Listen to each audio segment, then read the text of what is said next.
Hey, Mark, you need to try something here. Give me 1 second.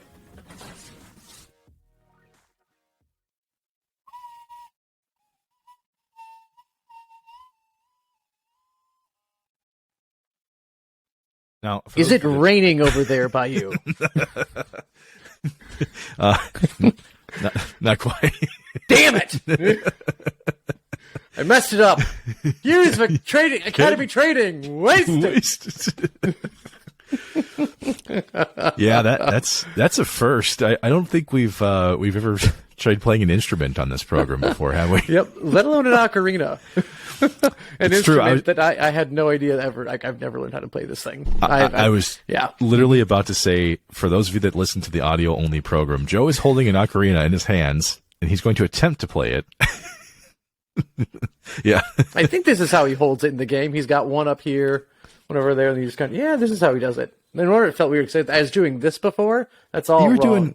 You were doing Green Ranger movements with that. I think that's what you were doing. See, I was expecting synthesizer flute and not actual instrument, and that's where I went wrong. It should definitely work, but I'll try it later.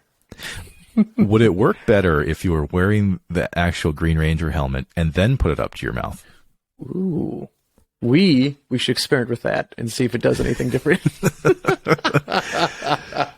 Oh, yes. Well, it is strange to say this. This is the last retro review of Season 2 of this program. And we've been having some fun talking video games, haven't we, Joe? It is a welcomed addition to the podcast. Like, we've been going pretty hardcore on nostalgia and things that we have always enjoyed growing up. And when we've done video games in Season 1, it was never quite like this. We never actually put our 2 cents into, like, rating some of our favorite video games. So this has been a fun way to spice things up, and kind of sad that this is the last one we get to do for a few months. I mean, I thought when we first introduced this format that it was going to be, fun to kind of relive stuff as we always do. Mm-hmm. I didn't realize just how much interest I really had in the development of these games, because it awakened something in me that I always knew was there. I just never had someone to talk about it with. I mean, seriously, I had never once is not a word.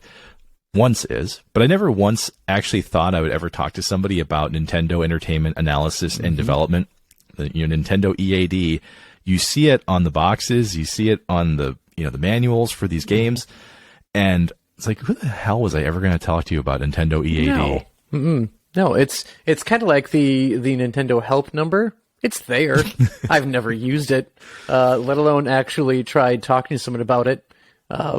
From what I heard, it worked for the longest time, and it wasn't until, I think, the Wii U that they finally took that helpline down that's been on the back of our Game Boy since 1984. It hung in there, man. Really hung in there. Yeah, that's staying power, That's brand recognition, Joe. I mean, good Lord. It's crazy to think it's like equal parts sad and, I guess, encouraging that we've had this much fun with this. And so, for those of you who have joined us on this journey, we have covered 10 other games throughout this season that a little bit ups and downs, with how we remembered things. I mean, Joe, how do you feel about the ratings we've doled out this year?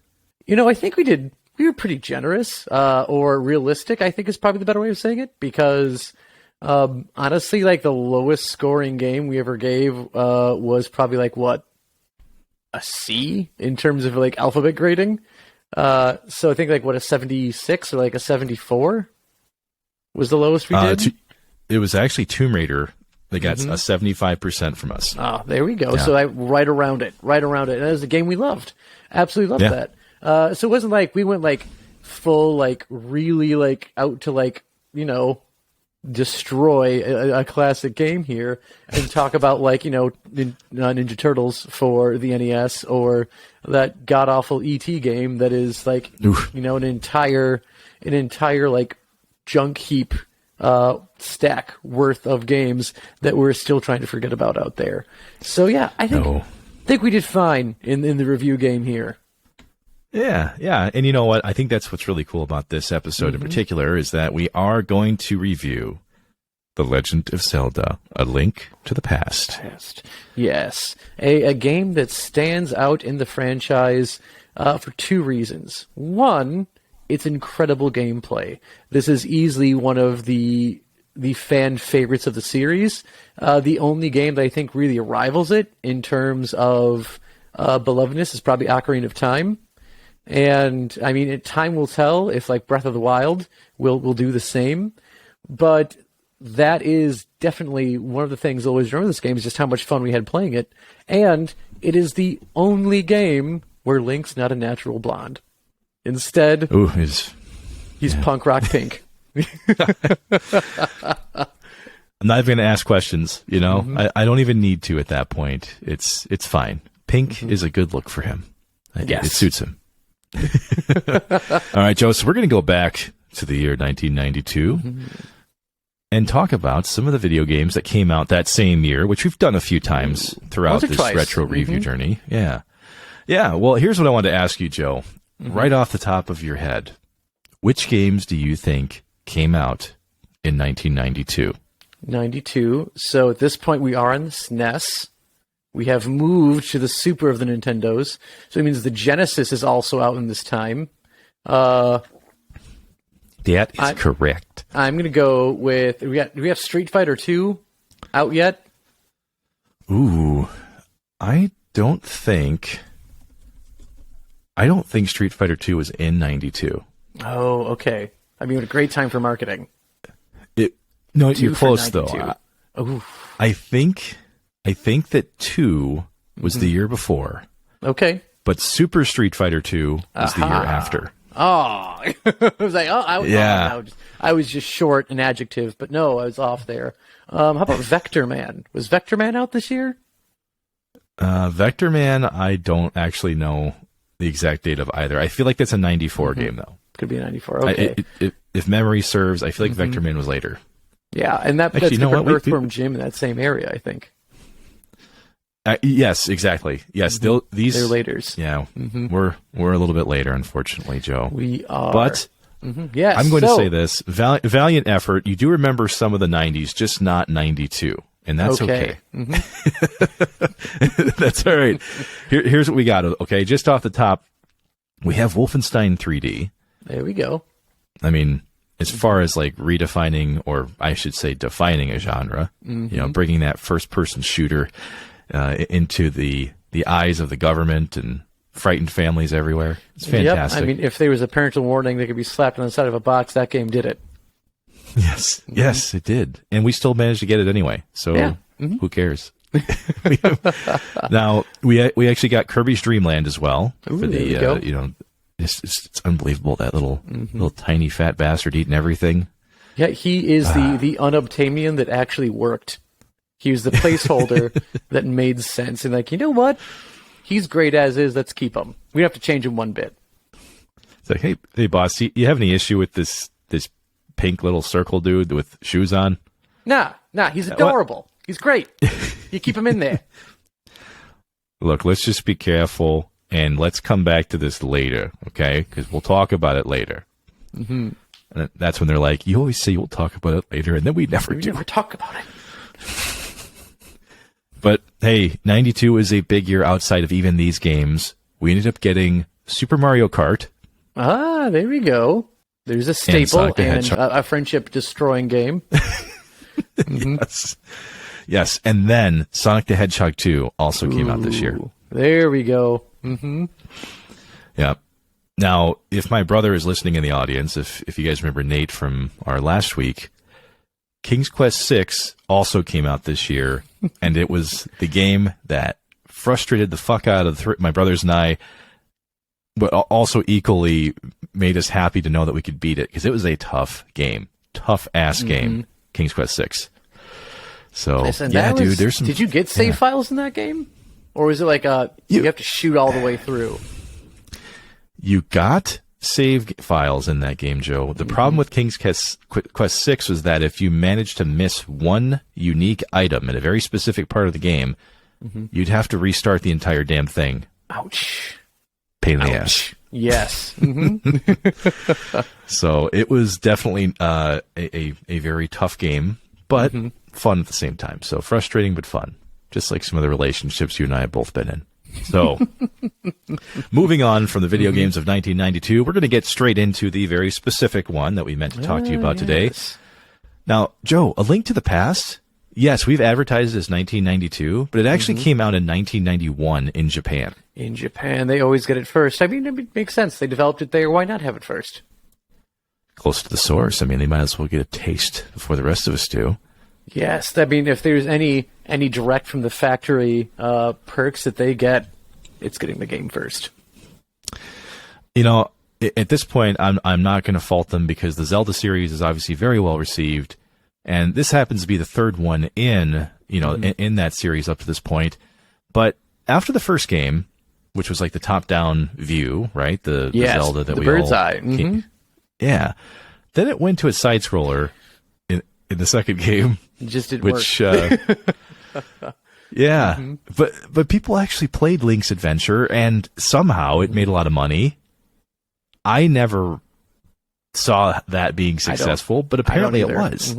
I think it's like a classic movie sequel flood sale. Like, hey, the first one was really good, so we're definitely going to see this one, right? Oh yeah, absolutely, we're going to see this one. This is going to be great. It's going to follow up really nicely.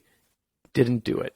But we all bought the game expecting it to do that because rentals were... I mean, there were plenty of rental places at the time. You could have... Your GameFly obviously is a no. There's no subscription services for them. But, I mean, you could go down to your local... in the 90s? Blockbuster could be rocking video game rentals at this time. I don't know if they are. But, or were. There's only one left. But... Well, I mean, even like the little...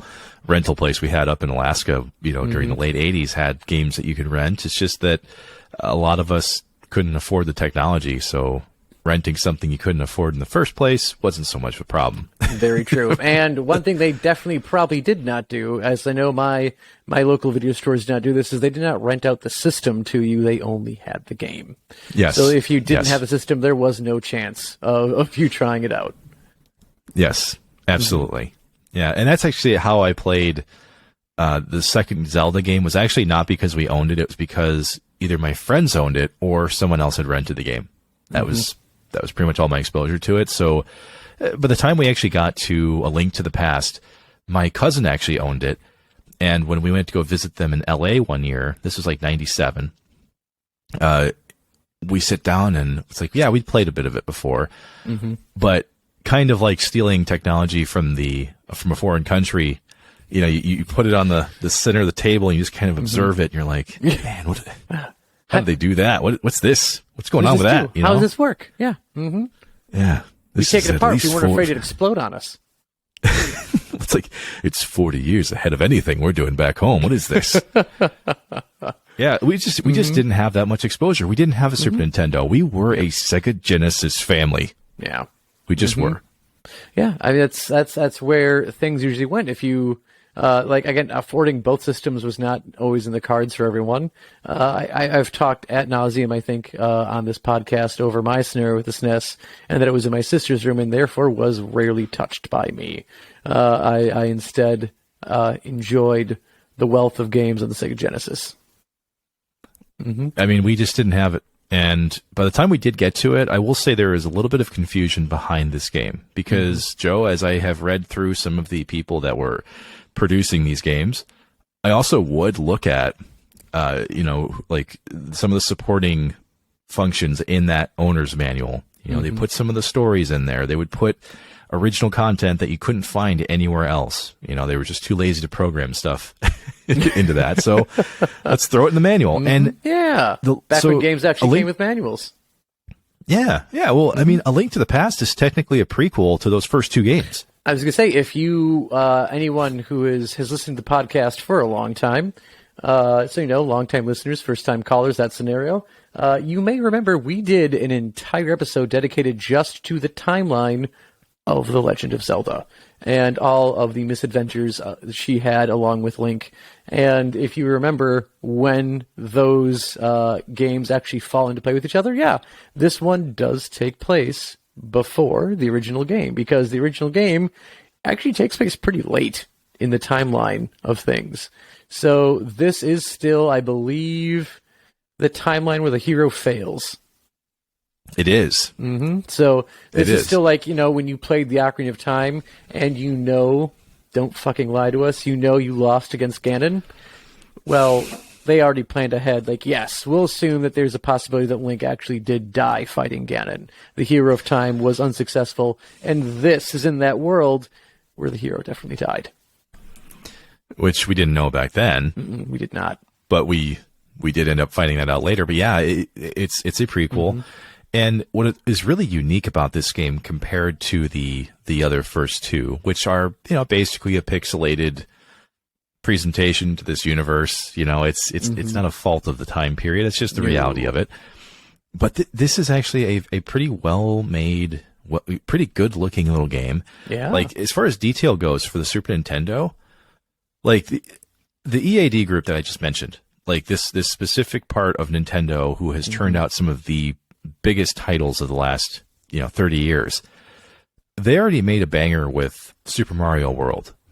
And that game, it looks pretty good even 30 years later. Yeah. But this game looks critically different from that one, just in terms of like textures and smoothing and all that kind of stuff. Now, Joe, why would you think that would be the case? I would have to say that there's probably someone who came along and had a lot of care and dedication for doing this sort of thing. Or maybe critical technology was developed and was able to perform better. To be honest with you, Joe, it's really just the financial backing of the system at this point in time. So you threw money at the problem and it worked. Boom. Yes. That's how we solve everything. It's true. I mean, the Super Nintendo or the Super Famicom had been around for a few years at this point, and this is during that era as well where like Nintendo and Sega are fighting each other, right? Like we're getting into the console wars. And so at this stage, Nintendo has a lot of money and they go, can we throw this behind a title? Like what game do you guys want to pick out? Now, you mentioned, Joe, that this could have just been creators that had their shit together. You're absolutely right. The people working on this game are legends of Nintendo. Okay. So we have Takashi Tezuka, who worked on, Mario and Zelda. He helped Shigeru Miyamoto create Yoshi, who was also obviously a producer on this game. Yep. We get one of their legendary writers in Kensuke Tanabe, who did Mario, Zelda, Metroid Prime, and the lesser known Chibo Robo, which I've never played. I've not, but I mean, it does. I believe it's a small, tiny, super deformed looking robot given the name. So it's probably adorable as all hell. Yeah. I was going to say, just like all Japanese mascots, it's got to be beautiful and fun to look at, but functionally useless. Yeah. So that's what they did, man. Like they had a little bit more money to spend on the development of this game.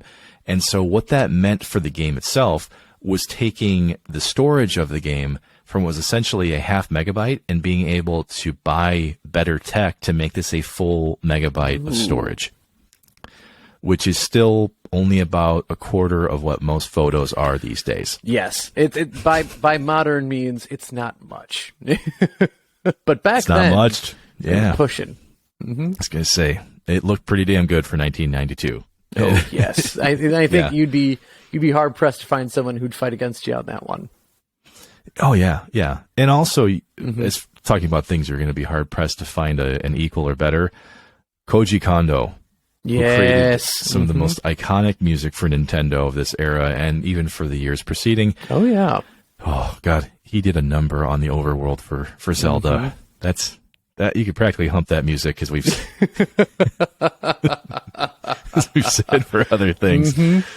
But yeah, instantly recognizable, and that's the superstar group of people who are coming together to make this game. I mean, it's poetry, Joe. I mean, it was poetry. I mean, I would dare say this game was impossible to fail from the get-go. When you have the actual financial backing, and you actually have an all-star cast like this, honestly, it makes me think Batman the Animated Series, where it's like, you know what, we're going to throw money at this to make Steven Spielberg happy and actually give writers and producers and animators a lot of freedom to do what they want here, to really invest in what they're making, and it's the same story here. Yeah, seriously, like you're getting into the mind and the room of like these people who have been only making hits. As far as the eye can see, these guys have been making hits with Nintendo. I mean, seriously, like I just named 3 of the most iconic properties that Nintendo has ever made, and these are the guys that made them. All 3 of them. So, yeah. Like, this is borderline like conspiracy theory level of stuff here, where there's gonna be someone out there who thinks there's some link to some sort of cabal controlling the entire planet. It's boiling down to these guys and how they're involved in every hit game Nintendo ever made during this genre, or during this period. Yeah. It's like they went back in time and they bought the Sports Almanac and they're just calling all the hits now. I mean, they did something. But, Joe, to get away from the guys that made the game for a minute, what exactly is A Link to the Past? Do you want to tell us what that is? What is the game? So the game itself, like we mentioned before, does take place a considerable time before the previous 2 games that have been made at this time. Link is the last Hyrulean descent of the Hyrulean descendants. And when you look at just kind of like what the world you're living in, if you've played like the modern Zelda games, you'll understand or recognize like the Hylians or the Hyrule people and how they're the people that occupy the land of Hyrule. But by this point in time, most of them are in fact dead. So you have this young boy living with his uncle at the time, and we of course get a call to action from Princess Zelda as he is telepathically summoned that he must claim the Master Sword, which I believe this is the first time it's actually called the Master Sword in any game. Yeah. Yeah. First time we get it. I think if you ever read the hilt of the sword, because I know it's pixelated, but if you zoom in on it, Joe, it's the sword that says "badass motherfucker." You just got to look close. Yep, and this is the original Japanese translation for it, but because of localization issues and young American audiences just not be able to handle that, they did change it to the sword that banishes evil's bane. Badass motherfucker, I think catchier, more enjoyable, more straight to the point, cuts through all the fat, gives you what you want. A little bit easier to market, and the fundamentalists, that are playing the game, they're not going to complain about it. So yeah, I agree with you on that. Yeah, this is something too in the manual that I ended up reading about, because once again, I didn't really understand a whole lot of this underlying stuff going on, and so when you're like, so Link is a descendant of the Hyrulean Knights, yes, and I'm like, why is that order so small now? Like, why does it? I mean, did you ever figure that out? Like, why there's so few of them? Like, what the hell happened? I mean, I assume it is because that Link's father fought in the Clone Wars alongside this dusty veteran of an uncle that he lives with, and due to the events of the Clone Wars, they've just dwindled in numbers. It's fine. Or that could be Star Wars. That's fair. But if they were going for that angle, then like when you wake up and you meet your aunt, she'd just be like, "Hello there," and let's just carry the joke on. But yeah, that's exactly how the game starts off. Like you're getting that telepathic message that even I can't say the word fully. And the first few times I actually played this game, didn't even pick up on that this was like a psychic message being sent to you. I thought he was just waking up and hearing shit. Yeah, I thought she was just screaming incredibly loud. It's like, damn. I don't even know. That's coming from the castle. That is like, you have to go over like 2 sequences on the map to even get there. Exactly. So she's really shouting. You got to walk for days to get to that castle, okay?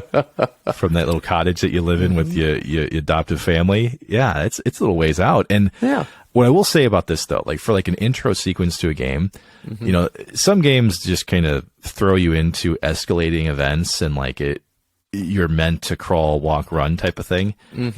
This game immediately puts you into this really dark, rainy, thunderstorm environment. Like there's something wrong as soon as you step outside. I mean, even before that, because your uncle goes running out of the house to try and save the day and tells you just to stay inside. Don't go out there. But because the game would be very boring if we all just stayed inside the house and no one would get anywhere, we have to venture outside and figure out what's going on for ourselves. All right, I gotta be ridiculous for a moment, Joe, as I usually don't preface these statements. Years later, when I would play this game again, when they would put these on the ROMs and like the portable SNES systems and all that, every time I read Link's uncle's voice, I read it like Mark Wahlberg. Like he's just a hapless dude. And it's like, and Link wakes up and he's like, hey, what's happening? He's like, no. You just go back to sleep, okay? I'm going to go out. I'm going to go to the castle. I'm going to come back. Just stay there. All right. Just stay there. And then he just takes off because there's no story there. It's just, this is just a dude that there's no build up to. Yeah. And that's the way I've always seen it. I've just always seen him as like a fat Mark Wahlberg heading off for that castle. Well, in a fun sharing of not revelations, but just the way we play these games, the way we envision things. I actually began, like I said, because I just didn't play the SNES very much growing up. Didn't play this game until actually I got a Switch and joined the that's right, like the online portion of this. So by the time I'd played this game, I'd fallen very heavily into, instead of naming my character Link, going into save files, which I know, blasphemous. You should always name the character Link, because that's the hero. The hero is always Link. I have started naming Link my dude, because it is just that much more chill and more fun when you walk into the chamber of the sages, the 7 sages, and you just go, yes, my dude. Like, everything's going to be fine. My dude's here. I always just thought about that like Cheech and Chong style. Like you walk in there and it's like, hey, my dude, how you doing, man? Come on in. You know? You like maybe take the sword and you just go fight. We're not. It's okay either way. We're in here. We're pretty safe. It's like, hey, I'm not a hero. I'm not meant for this. And there's like, that's just your opinion, man. You know? Like, but I will say that the naming convention can totally like suck the air out of the room when it's like a tense moment. Oh yeah. And it's like, now you will die, my dude. And I'm like, oh, well, wait, hey man, way to harsh the fucking vibe, guy. Like, what's your problem? We're just here trying to mellow things out, really put stuff back together, and you're all throwing out words like death and destruction and imminent, and like, man, come on, man. It's like, when you point fingers, man, you got 3 pointing back at you, bro. Okay? You just remember that. But it feels like a pretty dark game from the start.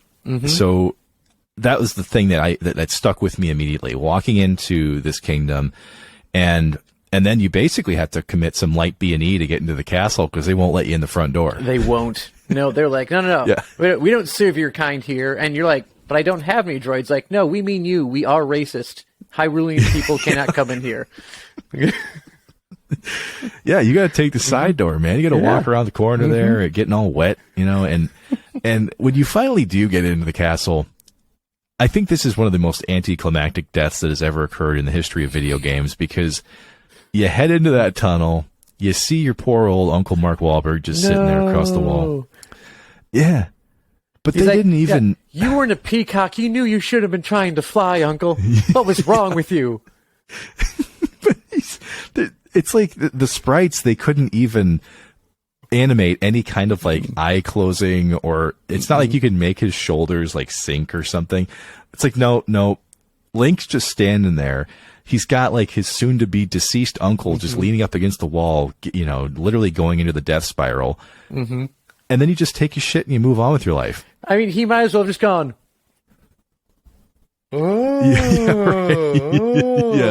Yeah, the Italian Spider-Man head wave. Yeah. I mean, it's... I always laugh about this in retrospect. I just do. Yeah. It's like, I guess hilarious. We carry on. Yeah. It's like, oh, well, very sad. Anyway, I gotta go find some hot lady who's yelling at me telepathically here, bro. Oh my God. Mm-hmm. But then this kind of leads into what we actually did allude to this in season 1, how in the Link to the Past, it feels like you're not just given items and things to, just because you get them. Mm-hmm. Every single thing that you're introduced to in this game has a very clear purpose. There are puzzles to solve. There are environments to interact with. And so you're not given a sword at first. You're given a lantern so you can see around in the dark. Yep. And so this game, like, and some people argue about this, okay? Joe, 30 years later, people are arguing about this fucking game. Crazy. Hard to believe that people are that opinionated over things, that they're still doing this. They claim it's too linear. People do. They say, they say it's way too linear. And I go, for one, I think it's actually a really smart storytelling thing here to do, is to give you something that you don't always traditionally get in a video game, which is like a weapon or whatever, some sword of the elders or some, some iron fist of the underworld, whatever. Get a couple wands in there. They do some magic tricks, some stuff. Mm-hmm. I thought it was cool. I really did. Yeah. I thought this is one of the cooler things to happen in a video game. It's like, nope, I'm not destined to get some like big swinging dick sword right away. I'm getting a lantern. Yep. And it's even more confusing when instead of, like, again, you think, okay, maybe the sword's coming second, but actually it's not, because after you find your uncle dead and you get to the princess and she is wanting to be saved, and it turns out you get a dark magician trying to ruin this whole thing, you actually go, hey, you're talking to my girl all wrong. It's the wrong tone. And then you pick up a soldering iron. You say, you do that again, I'm going to stab you in the face with this. See, now this is kind of continuing to play into that whole dark tone, all right? Like, I don't know what it is with me, Joe, but whenever I play these early 90s like video games, whenever I see dudes in cloaks, I just know there's going to be some screwed up shit happening. Like, there's going to be demons, there's going to be people that don't return their carts, when they're going shopping. Like, you just know bad things are about to go down. And sure as shit, you got some old dude in a robe who probably has some Werther's Original in his pocket, and he's screwing shit up. Yep. Just straight up looking for violence right at the start of the day. And this is probably early morning stuff. It is probably 3 a.m. with that dark storm going on. No one's ready for this. And he's like, no. I've made my choices for the day, and I'm sick of this. Like, that old wizard, he's like, I've been awake already for an hour. I already caught the Denny's early bird. I've had the Grand Slam. I am going to fuck shit up.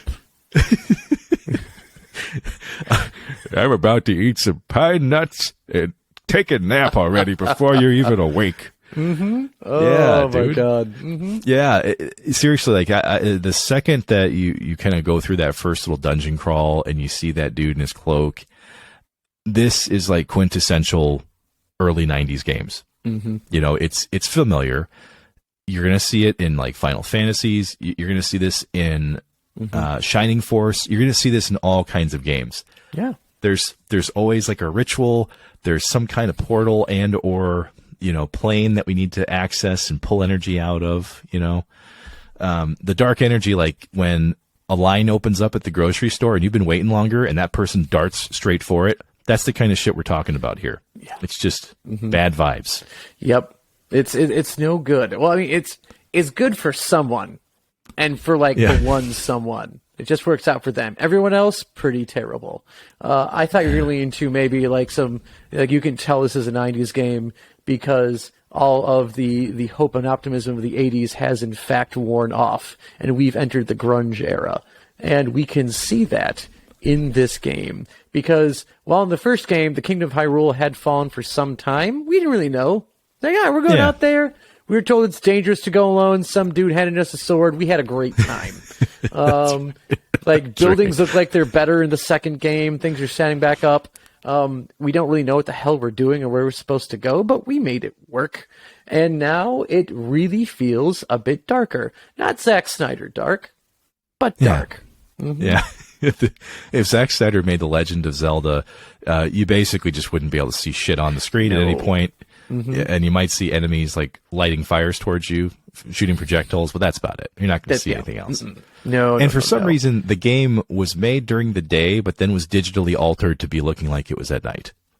Oh, I mean, that's just that fun PG-13 lighting we all enjoy anyway. But other things we really enjoyed about this game is the sheer number of shit we get to have fun with.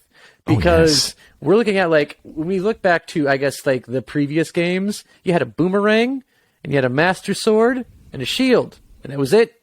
And we liked it. We had a good time. That's all you needed. Didn't you have to, like, pay rupees to shoot the arrows back then? You did have to pay rupees to shoot the arrows. Yeah. Yes. Yeah, I'm happy they did away with that. Me too. It seems like a silly thing. Because arrows, like, you can just pick those up off the ground after you're done using them. You know you're missing. Just grab them. Yeah. Who's benefiting from that rupee being spent? No one. And you can just loot them off the people you kill. They're not going to use them. Not going to miss them. They're dead. They did change it. We killed them.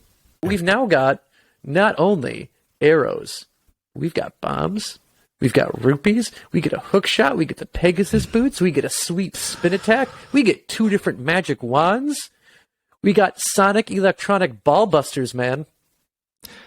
Can we talk about for a minute how the combat of this game is so critically different from the first 2, right? Like, the thing I love to do, just because it made me feel like a badass, is when Link is like, he's standing with his back turned to an enemy, and the sword is clearly facing forward, right, away from the enemy. But you hit that charge attack, and then suddenly you just whip that sword around, that motherfucker's dead. Fury. Gone. Oh, that spin attack. Yeah. Man. Gets you going. Yeah, and I have to say, to something that was also never, I don't think, done since this. No, it's been done since this game, kind of. This is the first time we actually get to upgrade the Master Sword, because you would think the Master Sword, typically in the modern Zelda games, that is the end all be all of weaponry. You get the Master Sword, and you have arrived. But in this game, you can actually upgrade it to, I believe, the Golden Sword, making it even more powerful than before. Yes, that the Master Sword, I believe, is just, I feel like it's too plain. I feel like you've got to give it a better name, which I've always chosen to call it by a Spanish name, which is Espada del Maestro, which is, of course, the Sword of Master, which is just the way the language is written. That's how it goes. I assumed that you were going to say daddy, but that does it's got a nicer ring to it. Yeah. Yeah. Instead of like making the you sound every time you swing it, instead it goes, oh yeah, or like,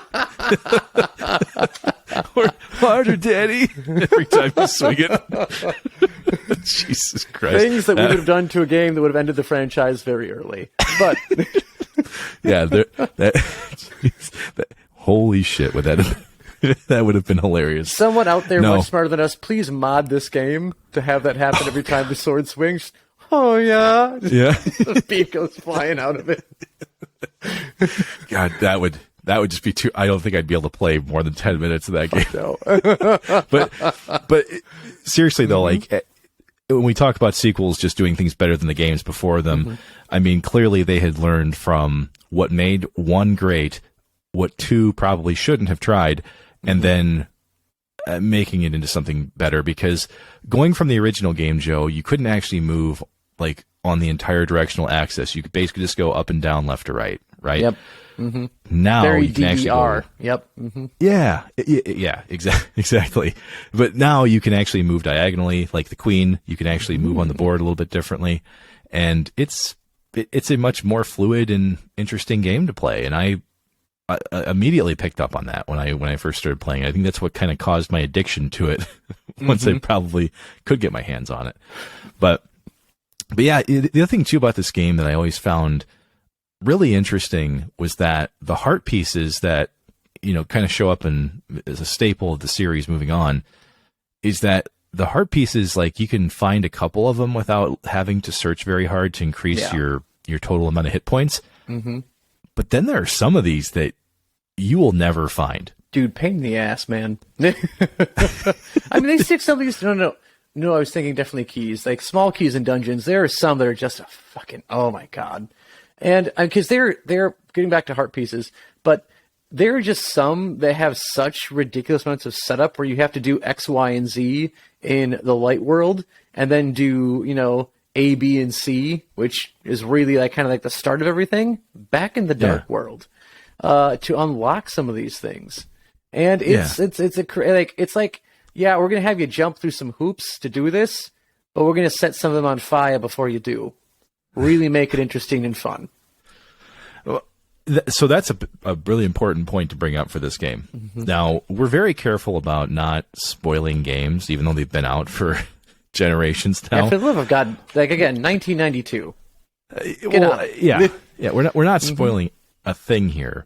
But this game actually did something that a lot of other games hadn't even tried to do up to this point, which is have two different parallel universes that coexisted, and you could flip between them.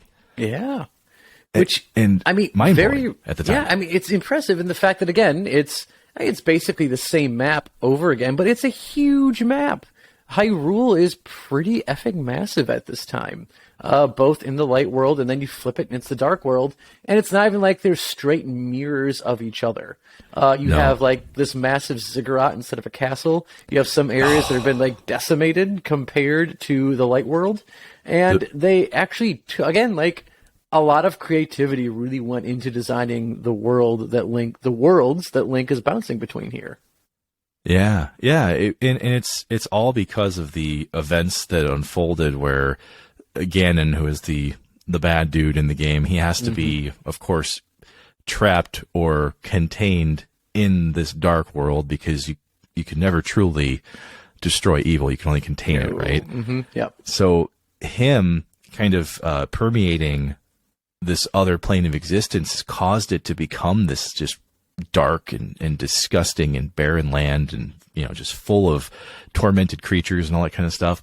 And to be able to see the difference like that in between these planes, as a kid, it didn't so much strike me at first, but as I got a little bit older into my early teens and stuff, I'm like, the property values in the dark world have to be shit, because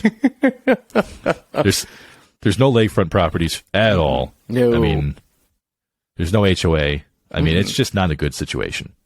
No, I mean half the houses have holes going through the roofs. You've got, I assume all the basements are flooded with water. It's just bad property value there.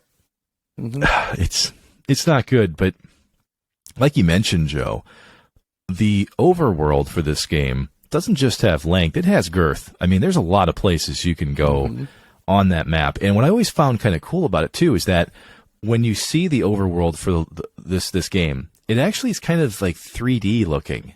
Right? It comes out and we're so used to seeing flat textures on the Super Nintendo at this point in time that I would actually just kind of stop and stare at the map. I really would. It's cool. It's I don't think they blew the whole budget on it. No, but I would stare at it. Yeah, I mean, it is something that for its time, when it was designed, it was beautiful. It was definitely game changing. And if you look at it now, this is what gives you the warm, fuzzy feelings of playing in your youth in video games. Is you look back at this, and it's and you just get hit with the best kind of nostalgia about it. And I would hope that anyone who, again, did not grow up in this era of gaming and were to find this on, the same way I'd played it recently on the Switch, and you look at it and you play through the emulator, and you're just you know what? This is what vintage cool actually is. I know the number of my high school students that have Nirvana shirts and have no fucking clue who they are.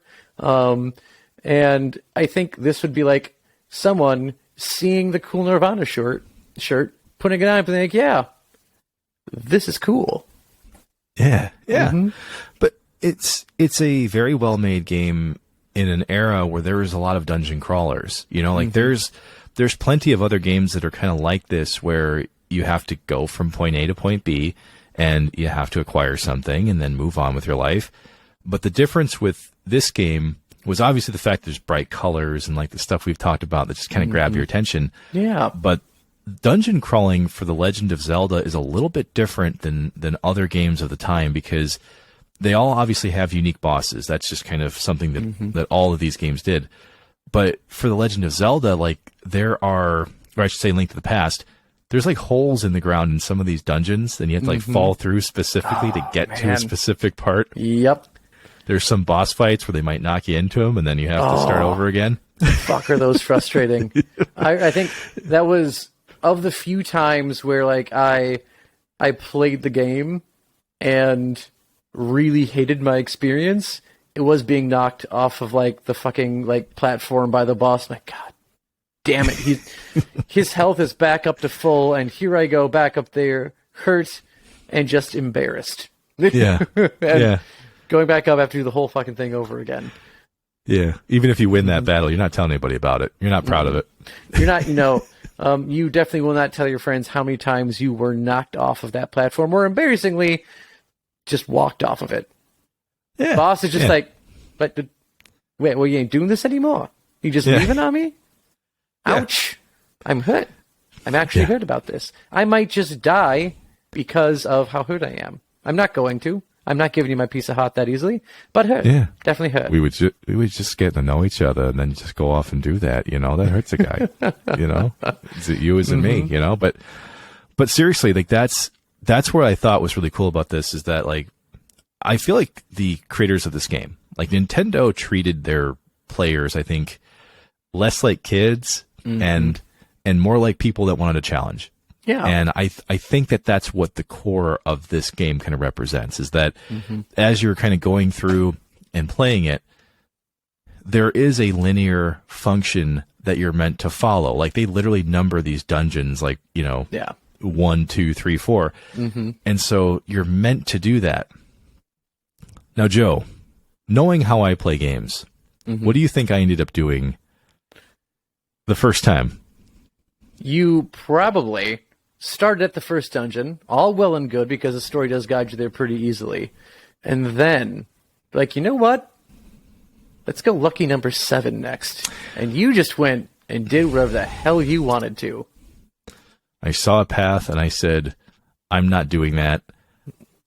But it wasn't intentional. I actually ended up going to like the wrong dungeons when I played it. And I'm like, wow, what? This dungeon sucks. It's like this is hard. Yeah, unfair, like hard. That thing hit me and I lost 3 hearts. And I'm like, what's going on here?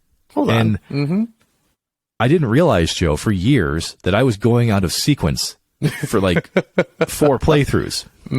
And it's not because the game made me do it. It's just because I would be like, I would rather go here. So let's do that. And it wasn't until years later that I found out I was playing A Link to the Past on hard mode because I kept going to the difficult dungeons I shouldn't have first. Not proud of it. And I felt pretty stupid. There's a full creative team in Japan who became aware of your antics, and they're sitting there like, we literally number these for you. Like we told you what to do, and now you're mad at the game because you didn't listen. They didn't listen. Hey, there was one person that listened, okay? And his name was Chris Houlihan. Do you know who Chris Houlihan is? He sounds like he's the owner of a Hawaiian-themed restaurant chain in the early 2000s. I think we're a little far from center on this one. Crap. But okay. I'm going to explain. All right. I'll explain it anyway. Yeah, just because of the fact that you said no one listened. So Nintendo Power in the early 90s actually had a contest when they were developing the game. And you basically had to take a snapshot of another video game at that point in time. And what that involved doing was taking a snapshot. I think it was actually of Metroid, or it might be a different game. I'm trying to remember the story. But either way, you had to send the snapshot into Nintendo Power. If you won the drawing, then you would actually be programmed into A Link to the Past. And so a lot of people never found this out, Joe, because Chris Houlihan is in the game on a plaque, and he's in it's a hidden room that's just full of rupees. Ooh. So there's 5 different ways you can get to this room. Okay. A lot of people never found it at all, and then suddenly in the early 2000s, people hear about the story of Chris Houlihan and are like, I want to find that room. Mm-hmm. And the question I was asking at that point in time was, you want to find the room? Why not just find all 5 entrances that we always did? Because we somehow found every one of them. Like, so happens you play the game out of order. Oh, dude. My brothers and I, we scoured that map. We were trying to find every single piece of it, but it was one of those gaming mysteries that was hiding out there for decades. Like, just like the Arkham City room in Arkham Asylum. Yeah. Like, people just didn't know about it. And so, like, when you finally get there, it's kind of anticlimactic. It's just a little sign that goes, my name is Chris Houlihan. This is my top secret room. Keep it between us, okay? I mean, I assumed it was Lex Grossman just sitting there waiting for you, saying like, hey, it's big dick player time. Welcome to the goodie room. Just rupees everywhere for you. And then some Crystal Method pops on in the background, and we just have just a fun time. I mean, why not? Why not? Yeah. I feel like that's an appropriate way to kind of round us out for the retro reviews, because damn it, we got to address what we finally think about this game. It's that time. Mm-hmm. Joe, it's almost sad to do it, but we got to. We agreed in the pre-production of this episode that we're going to give pieces of heart to the 5-point scale of each metric that we give. So, Joe, we're going to start off as we always do with the graphics. Compared to the field at this point in time, what do you think? Let's see. Comparatively to other things, considering like my gauge of video games was considerably far off, at least by a year and a half rounding. I would say the graphics in this had to be pretty good, because I'm thinking of things that came out around this time, or even shortly after, things like Chrono Trigger and Chrono Cross, and I think we had some Dragon Age coming out in this time too, and like this is kind of like the epitome of like the basic sprites going around doing stuff, because there's a good enough amount of detail to them. Everything manages to be adorable or like ugly adorable, if that makes any sense. So, and it just works very, very well. So I would say, as far as our 16 bits go, this one's gonna get 5 pieces of heart out of 5 for me. Oh my! For graphics, yeah. He's throwing around the perfect scores right away. Right away. Mm-hmm. So here's what I'm gonna do. Now, I was a Genesis boy at this point in time. That's what we had. That's what we could afford. So that's what we went with.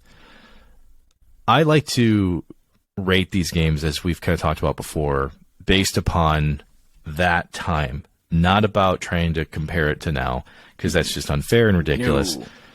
So, as we talked about in the lead-in with this, Sonic the Hedgehog 2 came out the same year. So did Super Mario Kart. And I picked Wolfenstein 3D Dimension specifically because I played a lot of Wolfenstein as well. And different games, Wolfenstein's, computer game at that point. So when I think about Wolfenstein and I compare it to the graphics to Zelda, like Zelda looks better than Wolfenstein. Like, people might get pissed at me for that, whatever, that's fine. Yeah. But Wolfenstein's still a good looking game. I look at Sonic the Hedgehog 2, and as we talked about, you said, the sprite-based games and how they looked at that time. Sonic looked pretty damn good itself. Yeah. And I spent a lot of time with Sonic the Hedgehog 2 at this point in my life compared to this game. When I started playing Zelda, I was like, Zelda looks better than Sonic. He just does. Regardless of what Sega was saying that they could do what Nintendo don't, I had to think critically here and go, no. You're doing pretty good, guys. You're still punching up. Okay? Yep. So I'm going to say this. I am giving it a 5.0. Fuck it. 5.0. Yeah. Because at that point in time, yes, there's a lot of tough competition, and it still manages to look better than everything else in 1992. I will stand by that. Fight me. Yeah. And we are now rocking out with 10 pieces of heart right off the bat. Oh, God. Boom. Good start to things. Which brings us to gameplay. And honestly, I felt like I was going to talk more about gameplay, and I'm happy I saved a little bit of this. Yeah. But what we talked about with exploring this game and how the pieces of heart that increase your overall HP, like, they do not make that easy for you to get to. No. Like, you have to, basically lift up every frickin' plant you could find, chop down every bush that you see, try to go behind buildings, all that kind of stuff. And when you were a kid like us, didn't have a whole lot of income, you were spending a lot more time with the games that you did choose to buy, right? We didn't have backlog in 1992, Joe, did you? No. There was no funding for backlog. It just didn't happen. It was just log. We didn't even have just back log. At that point. No. Just all log, no back. And Yep, that's just what Mark's we log. did. You just, yeah. I'm just thinking of Ren and Stimpy now. But it rolls downstairs, whatever.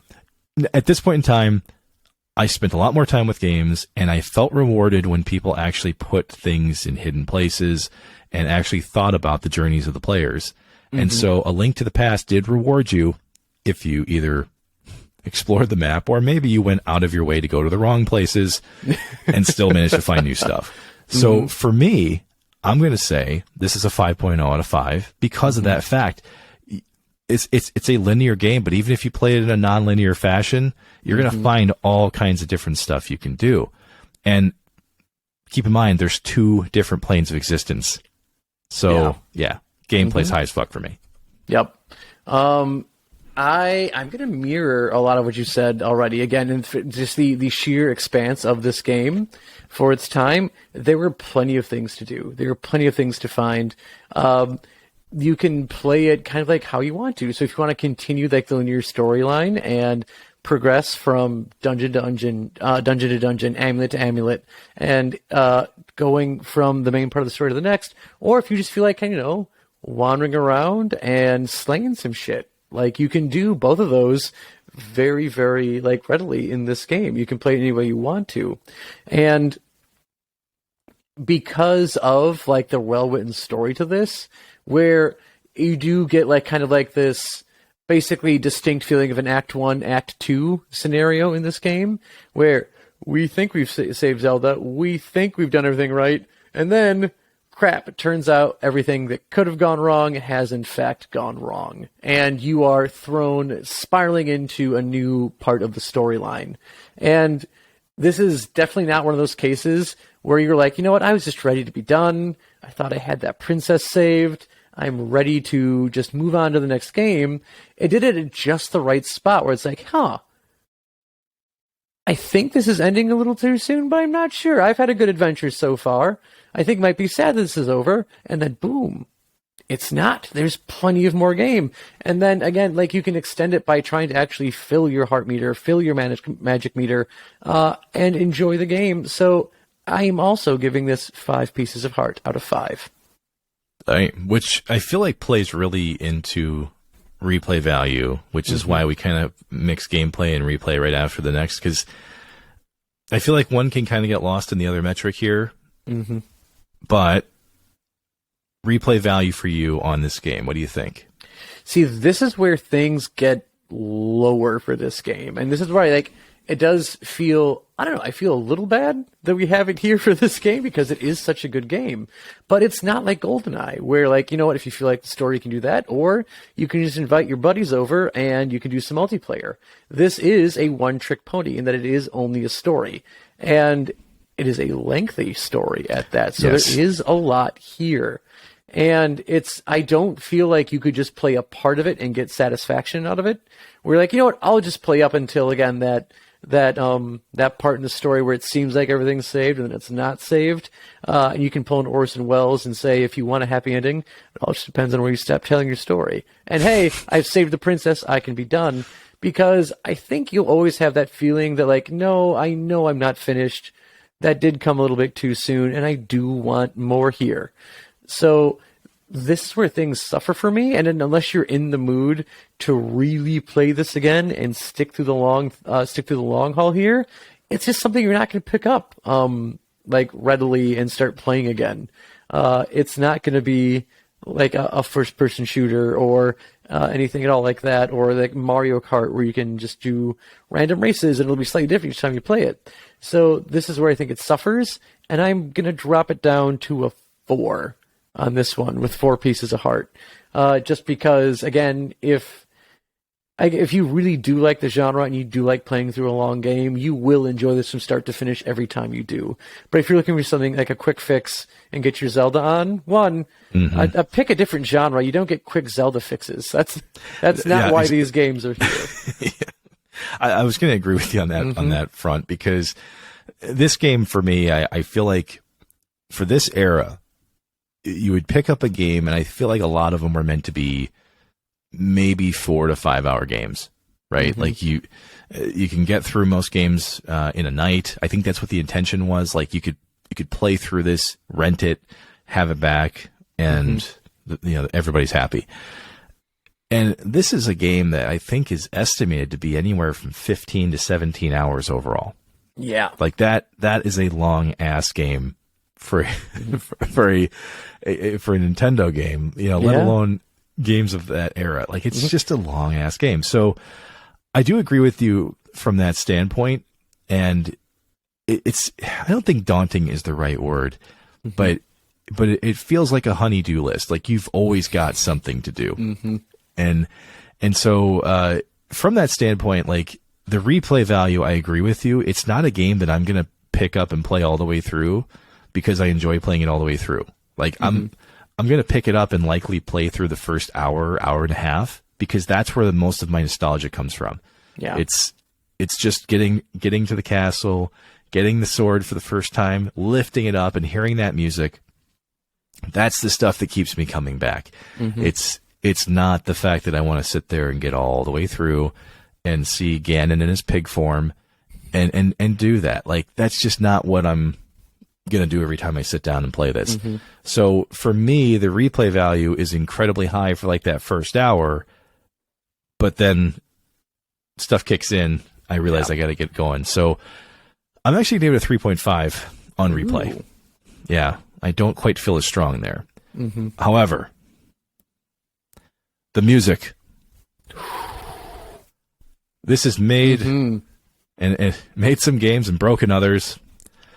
It's not every day that we call out a composer specifically by name, and I will say it again, Koji Kondo, the legendary Nintendo composer. The overworld music for A Link to the Past, I swear people have heard this without even playing the game. Like it's a ringtone.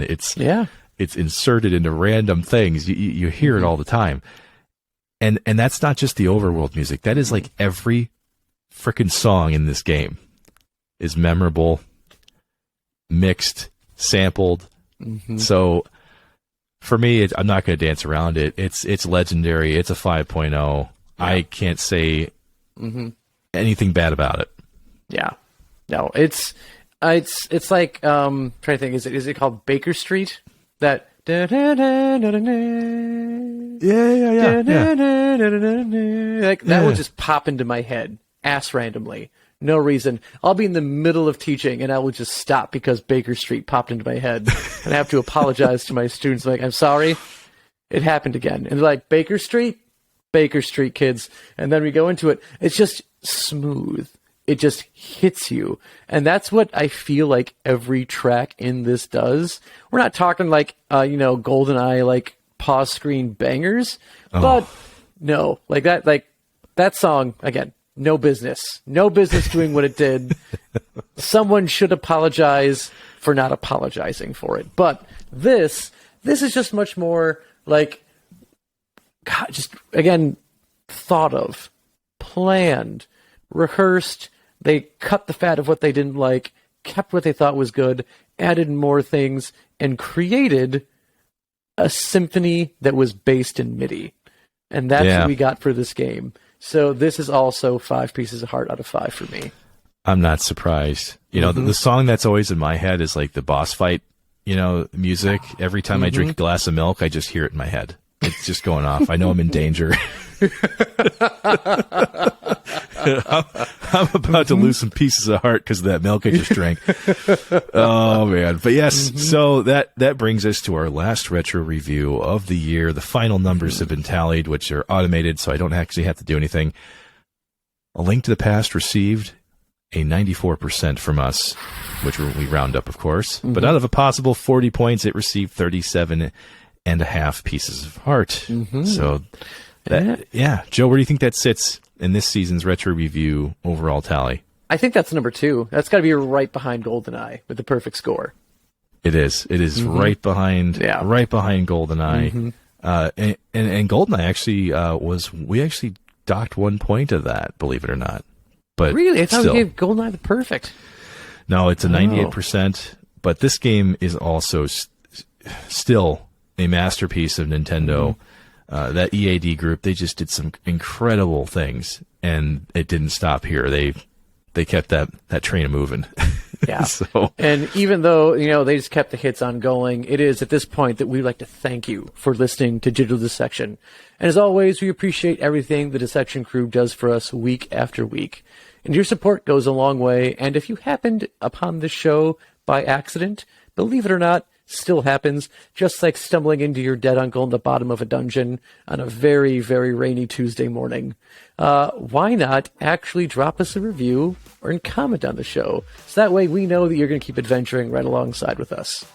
We also love hearing from you, so, if you want to fire up your old computing machines or on your cell phones, and you just give us an email at digitaldissectionpodcast@gmail.com, we will definitely read it, likely reply to it, and maybe even throw in a joke. So in that point in time, you could exchange that goodwill and give us some ideas for future shows, and, anything you'd like to discuss, like which Link is best Link. Could it be this one? Is it the Hero of Time? Is it the Hero of Twilight, who does the badass sword twirl and put away when you KO an enemy without taking damage?